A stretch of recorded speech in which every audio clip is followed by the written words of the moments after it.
ಜೇನು ತುಂಬಿದೆ ದುಂಬಿ ಬಾರದೆ ದಾರಿ ಕಾದಿದೆ. ಸಂಜೆ ವೇಳೆ ಸೂಜಿ ಮಲ್ಲೆ ಹೂವು ಅರಳಿದೆ.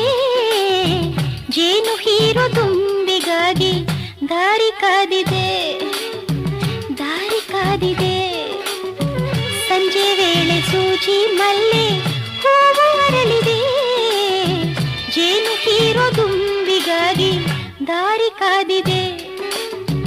ಜೇನು ತುಂಬಿದೆ ದುಂಬಿ ಬಾರದೆ ದಾರಿ ಕಾದಿದೆ.